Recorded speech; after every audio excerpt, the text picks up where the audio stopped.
welcome to this very first episode of SG24 Tactical Reviews. Today I'm going to be talking about this, which is the Colt licensed King Arms Magpul MOE M4 rifle. Now when I was looking for a really good primary, I did some research because I wanted a gun that wasn't just going to break down and cause me lots of problems out in the field. Because I like playing, I don't like fussing around with a gun that won't run. So I ended up getting this one. It was a little bit more expensive than some of the other guns, but I didn't have to totally break the bank, and I still got quite a bit of reliability out of it. This gun, when it was on the market, was in the $300 to $320 range, typically. It's not currently available anymore, but there is a more modern version of it out there, which is essentially the same thing. This gun is pretty close to stock. I did change some things on it, and I'll run through those real quick here. The flash hider is different. I put this Vietnam style flash hider on there to replace the orange one that comes on them stock. The PTS handguard just came totally plain. There was a rail kit you could buy to add rails to it, which is what I did. So these rails are added. I think on the newer version you might actually get the rails with it, but I don't remember for sure. And they added a 1-point sling mount here on the back because I like to carry it on 1-point sling. And I changed the internals.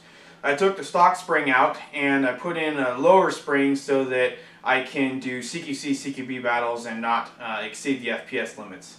Right now with .20 gram BBs it shoots at 350. I usually run .25s in it though.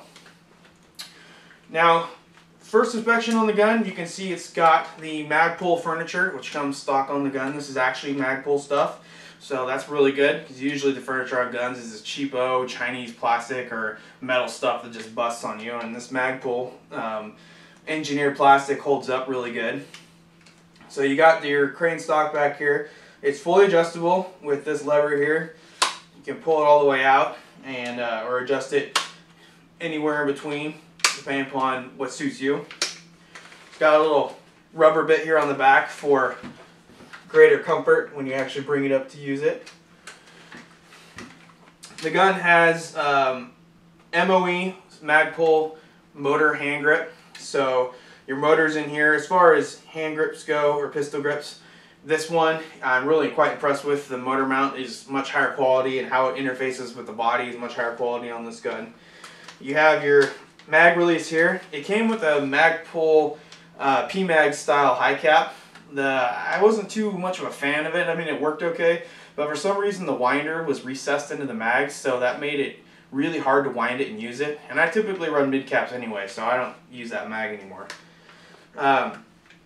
You got your forward assist, which of course on an airsoft gun it's basically just for show. And then one thing that's neat about this gun is you have a functioning charging handle. You pull that back, it opens your dust cover and slides your dust opens your ejection port, slides your dust cover back, and then that's how you access the hop-up adjustment. The hop-up on this gun is really nice. I'm very impressed with it. You adjust it, and it will stay adjusted no matter how much you're running around or jarring the gun. It won't lose whatever mark you put it on, which is great because some hop-ups are really loose. You adjust them, and then you work loose, you have to adjust them again. Not the case on this one. Now to release the dust cover, you have your release mechanism over here, just like on a standard rifle. Push that pops forward. You can close your ejection port. Came with Magpul rear sight. The sight has it's fully adjustable side to side, and then has two adjustments as far as the size of the eyelet. You have a big eyelet for close-up stuff, and then you snap this little one up, which makes the hole a lot smaller for far away. And then you have a standard M16 style forward sight post. Really, you get pretty good sight picture with these. I don't use an optic, I just use the standard iron sights because I like them. The gun shoots a little bit to the left, or to the right, excuse me, and that is a little annoying, but it's not too bad, and I can compensate for it with the sights. The barrel itself is stock, original to the gun. I measured it and it actually qualifies as a Type 4 barrel even though it's a stock barrel, so that's kind of cool. Back here to the rear sight, if you want to pop it down so you have another optic on here, there's a little release and then you just pop that down. And it's low profile. And then if you want to pop back up, you just hit the release, spring loaded, and away you go.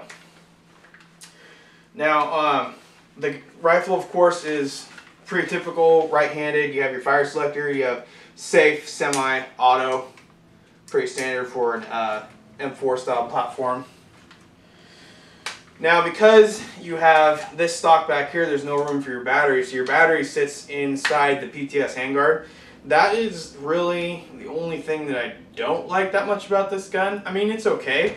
The problem is, so to access the battery, you push down on this, pop that open, and then you can see the wire in here in the barrel. It takes a small type battery, and you know, they're not real big, but to get it to fit just right where you can get this to close is sometimes a bit of a trick. You got to get it in there just right or it will interfere with the barrel and you won't be able to get this back on. But that's really the only negative of the gun, and I'm not a huge fan of the PEC boxes because your wires are out and exposed, so I can just deal with having it inside the handguard rather than putting it in a PEC box. So with the PTS, you can put different rail configurations on there, put the rails wherever you want or not have any rails at all. I usually have a foregrip and then like a flashlight on here, so I like having the rails, I like having the options.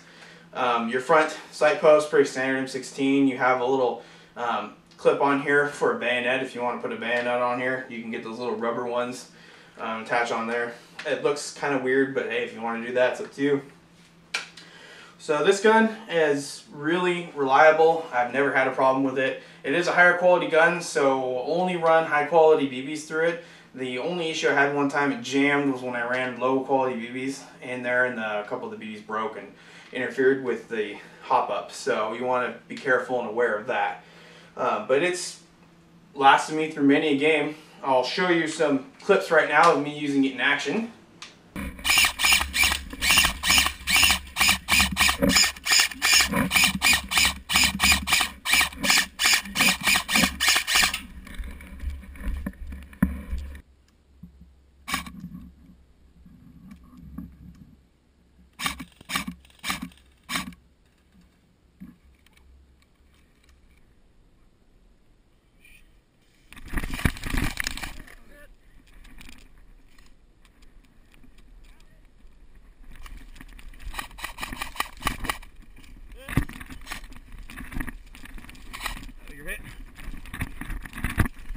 So there you got to see me actually fielding the weapon out there.